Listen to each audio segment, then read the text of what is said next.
நானும் இப்படி காணாமல் போனவன் தான். ஏறக்குறைய 1981 நினைக்கிறேன். தேதி வேண்டுமானால் கூட அந்த விவிலியத்தில் குறித்திருப்பேன். அந்த தேதி என்று நான் தெரியாமல் அந்த அருங்கொடை இயக்க தியானத்துக்கு சென்றேன். 81, 82 அருங்கொடை இயக்கம்னா என்னன்னே தமிழகத்துல யாருக்கும் தெரியாது. அந்த சூழ்நிலை அருங்கொடை இயக்கம் என்று ஒன்று இருப்பதே தெரியாது.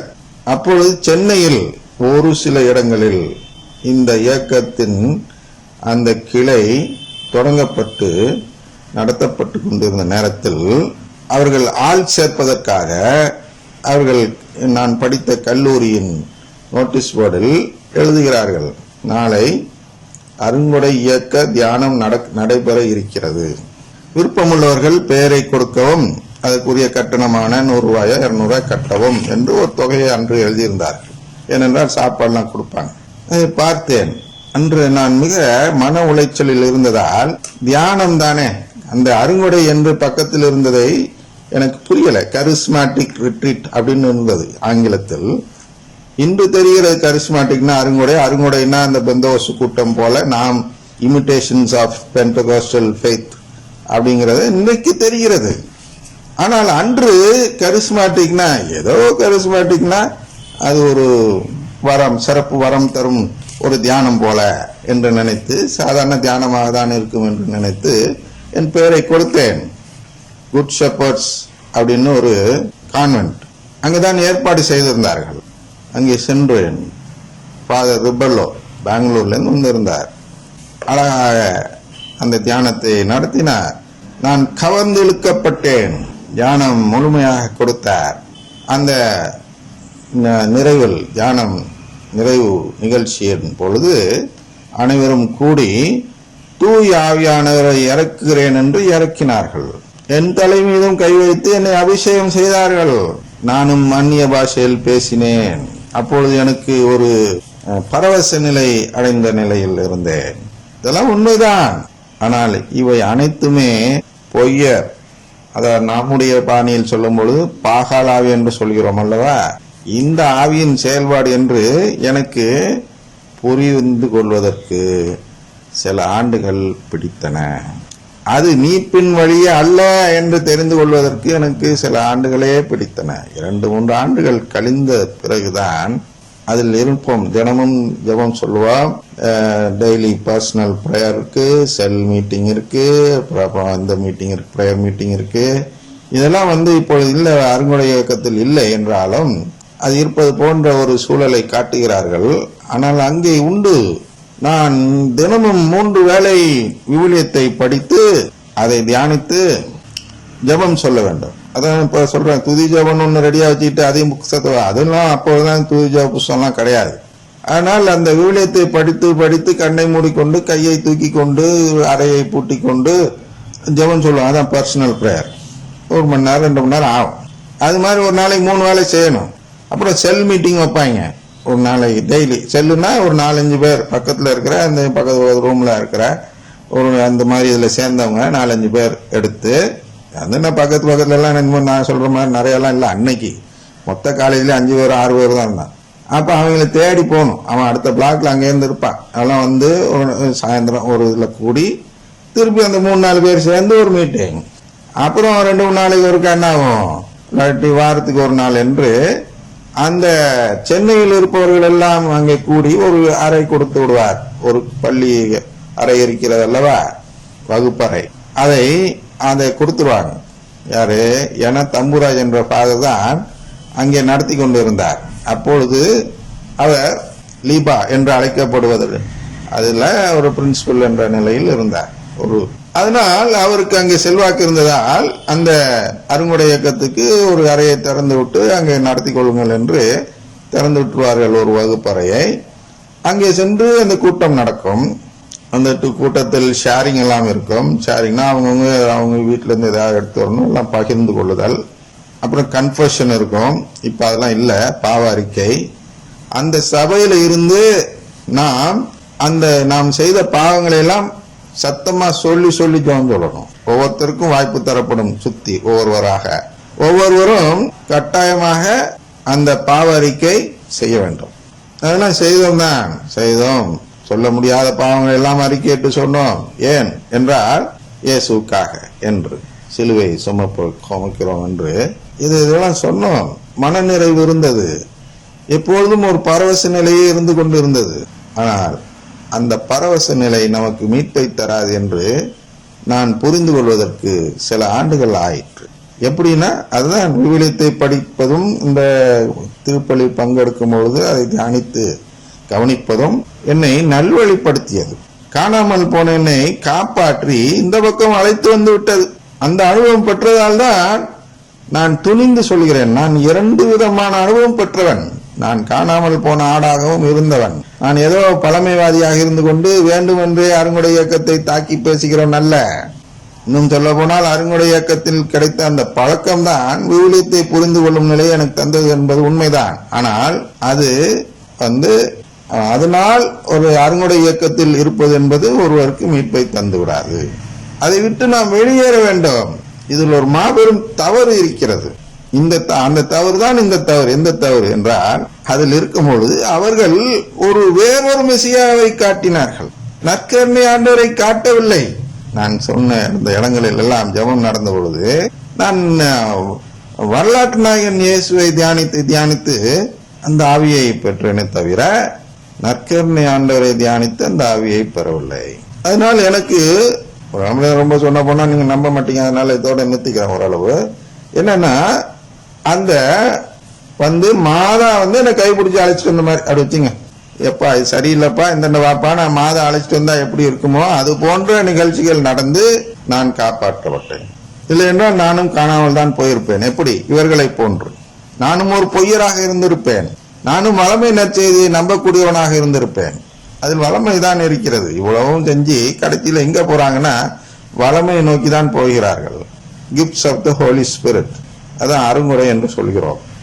அந்த கிஃப்ட்ஸை தேடிதான் போகிறார்களே தவிர மீட்பை தேடி அங்கே போகவில்லை, உறவை தேடி போகவில்லை. இன்னும் தெளிவா சொன்னா, அங்கே they don't know anything about this filial adoption. அதை பத்தி அவர்கள் கவலைப்படுவதில்லை. அதுதான் பிள்ளையாயிரும், அவ்வளவுதான். நம்ம அப்படியே தூயாவியை வாங்கிட்டே இருந்தோம்னா அப்படியே மோட்சத்துக்கு போயிடலாம். இல்ல, தூயாவியை வாங்கிட்டே இருந்தாலும் மோட்சத்துக்கு ஒரு பயிலும் போக முடியாது. உடன்படிக்கை செய்தால்தான் மோட்சத்துக்கு போக முடியும். தூயாவி எல்லாருக்கும் கொடுக்கலாம். கடவுள் யாருக்கு வேணும்னாலும், வேண்டான்னு சொல்றவனு கூட கொடுத்து அவனை ஆட்கொள்ளலாம். அது கடவுளுடைய விருப்பம்.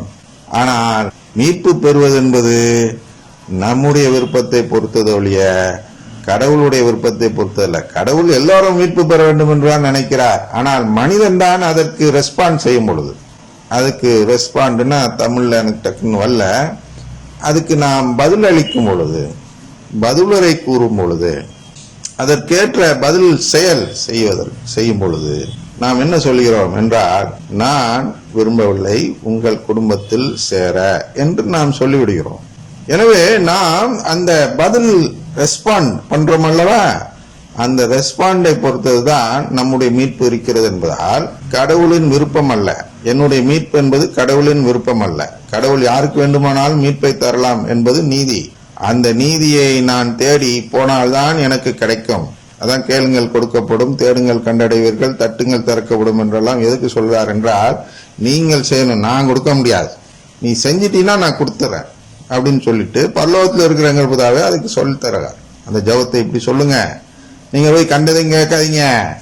நீங்க மீன் கேட்டா பாம்பு கொடுப்பாரா, நீ கொடுப்பியா அவன் பிள்ளைக்கு அப்படின்னு சொல்றாரு. இல்ல, நீ கேட்கறதுக்கு முன்னாடியே அவருக்கு தெரியும், உனக்கு வளமையில் எது எல்லாம் தேவை என்பது அவருக்கு முன்பாக தெரியும். அதெல்லாம் கடவுளாக விரும்பி கொடுப்பது வளமைகள். ஆனால் நாம் கேட்டால் மட்டும் கிடைப்பது எது என்றால் மீட்பு மட்டும்தான் நாம் கேட்டால் கிடைக்கக்கூடியதாக இருக்கிறது. எனவே அதை தான் சொல்கிறார். ஐயா நீ கேளுப்பா, கேட்க மாட்டேங்கிற, நீ அதெல்லாம் கேட்காதப்பா, வளமையெல்லாம் கேட்காதப்பா, அது கடவுள் முன்கூட்டியே உனக்கு திட்டம் போட்டு வச்சிருக்க, அதெல்லாம் கொடுத்துருவார். அதான் ஜாதகத்தெல்லாம் பார்க்கிறோம். சுக்கிர திசைனா சுக்கிரன் திசை தான் நடக்கும், சனி திசைனா சனி திசை தான் நடக்கும். சோதனை காலம் வளமை காலம் என்று வைத்துக் கொள்ளலாம். எல்லாம் சோதனை தான். ஆனால் கஷ்டப்படுத்தி சோதிப்பது ஒரு விதம், வளமையில் சோதிப்பது ஒரு விதம். இதையெல்லாம் கடவுள் கொடுத்து விடுவார் என்பதால் அதையெல்லாம் ஜாதகமாக கணித்து வைத்திருக்கிறான் சாத்தான். ஆனால் வளமையை தேடுவோர் ஜாதகத்தை தேடி அலைவார்கள். என்ன நாளைக்கு கிடைக்கும், என்ன கிடைக்கும், என்ன கிடைக்கும், என்ன கிடைக்கும், அதான் ஜாதகத்துல கிடைக்கும். ஜாதகத்தை தோண்டி இவனுக்கு மீட்பு கிடைக்குமா? பார்க்க முடியாது. அதனாலதான் ஜாதகத்தை பார்க்காதீங்கன்னு சொல்றோம். ஜாதகம் பொய்ன்னு எல்லாம் வாதாடுறது ஜாதகத்தை பார்க்க செயலில்லை. அப்ப நீங்க என்னைக்கு ஒரு நாள் மாட்டிக்க போறீங்கன்னு அர்த்தம். ஜாதகம் உண்மை, ஆனால் அது வளமையை காட்டுவது. வளமையை நாம் தேடக்கூடாது. எதை தேட வேண்டும்? சிலுவையை தேட வேண்டும். அப்படின்னா கடவுளின் உறவை தேட வேண்டும். உறவை தேடும் அனைவரும் சிலுவையை தான் சுமக்க வேண்டும். அதனால்தான் சிலுவையும் உறவும் ஒன்றாக இருக்கிறது. எனவே ரொம்ப நேரம் ஆகாது, புரிஞ்சிட்டீங்கன்னா கிடுகிடுன்னு போயிடலாம். இயேசு மெசியா அல்ல என்று மறுப்போரை தவிர, புரியுதா? நற்கருணை ஆண்டவர் மீட்புக்கு உதவாதவர். நற்கருணை ஆண்டவரை நம்பினால்தான் மீட்பு கிடைக்கும் என்று இல்லை அப்படின்னு யாராவது சொன்னால் அவர்கள்தான் மறுப்பவர். இயேசுவை இந்த உலகத்தில் யாருமே மறுக்கவில்லை. அதனால் அவர்களுக்கு திருச்சபை தேவையில்லையா? அது போன்ற ஒரு மறைவுரையை இன்று நம்முடைய அற்புதராஜ் ஃபாதர் அவர்கள் கொடுத்தார்கள். வரலாற்று நாயகன் இயேசுவை மறுப்பது குறித்து கொடுத்தார்கள். அதெல்லாம் குறை சொல்ல, எல்லா ஃபாதரும் அதுதான் செய்வாங்க. ஆனால் அந்த சர்வைட் ஃபாதர்ஸ் கூட ஒரு முறை அவர்களிடம் திருப்பலி காண நேர்ந்தது என்ற அந்த வாசகத்து வரும்பொழுது, ஒரு முறை அவர்களுடைய குருமடத்தில் நடந்த திருப்பலியில், அப்பொழுது அவர் அந்த திருப்பலி வைத்த ஃபாதர் அந்த குருமடத்தில் சேர்ந்த மாணவர்களுக்கு இதை விளக்கம் தந்தார்கள். நீங்கள் எல்லாம் இன்னாரெல்லாம் நாகர்கோவில் இருந்து இங்க படிக்கிறீர்கள், அங்கெல்லாம் வேற சபையினர் நம்மை பார்த்து எதிர் கிறிஸ்து என்றெல்லாம் சொல்வார்கள். இதெல்லாம் உங்களுக்கு தெரியும். அதெல்லாம் அப்படி இல்லை. எதிர் கிறிஸ்துனா என்னன்னா இயேசுவின் போதனையை ஏற்றுக்கொள்ளாதவர்களும் எதிர் கிறிஸ்துக்கள். கரெக்ட், அவ்வளவுதான். அதை போய் நம்ம குறை சொல்ல முடியாது. ஆனா அந்த போதனை என்ன என்பது அவர் சொல்லவில்லை. அதுதான் என்று சொல்கிறோம். இதுதான் எந்த ஃபாதரும் சொல்ல மாட்டாங்க. இயேசு ஏற்றுக்கலன்னா எதிர் கிறிஸ்து தான், பொய்யாதான். கரெக்ட். அந்த இயேசுவை ஏற்றுக்கொள்வது என்ன?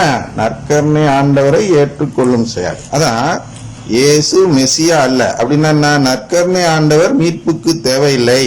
அவர் மரியாதைக்குரியவர், கடவுள், வணங்குகிறோம், ஆராதிக்கிறோம். ஆனால் இதையெல்லாம் ஒருவர் செய்யவில்லை என்றாலும் அவருக்கு மீட்பு கிடைக்கும் என்று யாராவது சொல்வார்கள் என்றால் அவர்கள் தான் இந்த மறுப்பவர்கள். நற்கருணை ஆண்டவர் தேவையில்லை என்று கூறுகிறவர்கள். அதுதான் இந்த இடத்தில் சொல்லப்பட்டிருக்கிறது என்று நினைத்து நீங்கள் மேற்கொண்டு படிக்க வேண்டும். இயேசு மெசியா அல்ல என்று மறுப்போரை தவிர வேறு யார் பொய்ய? அதான் பொய். கடவுளுடைய பார்வையில் பொய் என்பது ஏதோ நம்முடைய வீணியல் சின் என்று சொல்கிறோம் அல்லவா, அற்ப பாவத்தில் சொல்லக்கூடிய பொய். நீ வந்தியா நேரத்துக்கு அப்படின்னு கேட்கும் பொழுது ஒருவன் ஊழியன் என்ன சொல்கிறான்? லேட்டாக வந்துவிட்டு நான் சரியான நேரத்தில் தான் வந்தேன் ஐயா என்று சொல்கிறான். அது ஒரு பொய். அந்த பொய்யரை குறித்து இங்க சொல்லவில்லை.